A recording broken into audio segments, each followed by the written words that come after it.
Hello everybody, I'm Dr. Swati Chandel and today let's talk about allergies. Allergies India में बहुत common है और ज़्यादातर सॉस और वजह दोनों ही नहीं पता। एंड बिकॉज एलर्जी में हम लोगों के यहाँ एक बहुत ही फेमस टैबलेट है एलेग्रा, उसको हम ले लेते हैं तो वो ठीक हो जाता है, फिर 7 दिन बाद फिर होता है, फिर ले लेते हैं और ठीक हो जाता है। एंड एलर्जी अगर कुछ भी समझ नहीं आ रहा है तो we diagnose that as an allergy. This is common Indian diagnosis. Okay, so I want to talk about allergy के 3 टेस्ट जो कि अगर आपकी दवाइयों के बाद या फिर बहुत ज़्यादा दिक्कत हो रही है तो आपको करवाने चाहिए. अगर 1-2 दिन की बात है तो उसमें हम ये नहीं कहेंगे कि आपको बहुत कोई लंबी कोई चीज़ हुई है, बट हाँ डेफिनेटली अगर कोई भी वजह समझ नहीं आ रही है तो आप ये टेस्ट करवाएं. अगर ये पॉजिटिव आते हैं और सांस लेने में दिक्कत हो रही है या बहुत स्किन पे कोई रैश हो गया है या बहुत इचिंग है तो definitely we should go for these 3 test. जिसके बाद फिर एक कॉम्प्रिहेंसिव एलर्जी पैनल होता है जिसके बारे में थोड़ी देर में डिस्कस करेंगे. So this is the first. हम 3 टेस्ट के बारे में बोलते हैं तो वो टेस्ट कौन कौन से हैं? CBC, IgE and AEC. CBC में हम सब एक सेल को देखेंगे जिससे हमें पता चल जाएगा कि हमें एलर्जी है या नहीं है.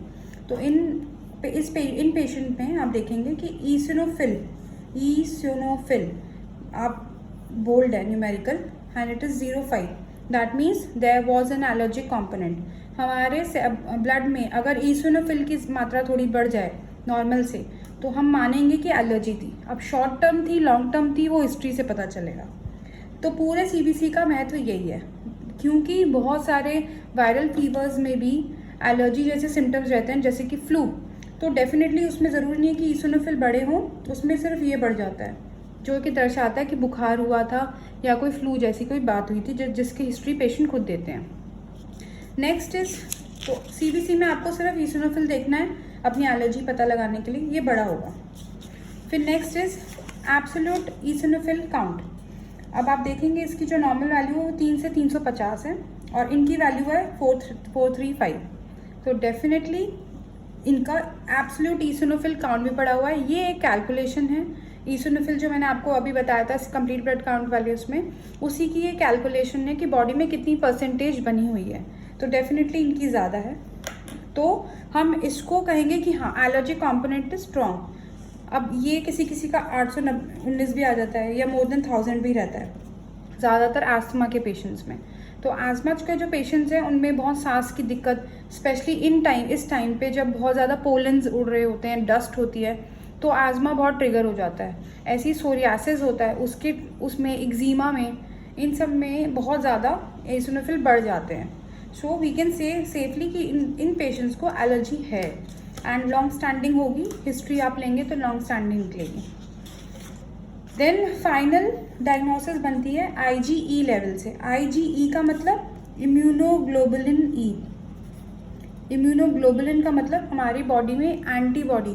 तो E के अगेंस्ट तो एंटीबॉडी अगेंस्ट E से आप याद रखिए ईसिनोफिल और एब्सोल्यूट ईसिनोफिल काउंट फिर IgE. तो तीनों चीज़ें E से हैं तो EQ एलर्जीज EQ. ओके, सो IgE लेवल इसमें आप देखेंगे 250 तक नॉर्मल है, इनका बढ़ा हुआ है तो डेफिनेटली इनको एलर्जी है. अब यहाँ तक तो बात आ गई कि एलर्जी है या नहीं या सिर्फ वायरल फीवर था जो कि जा रहा था और निकल गया.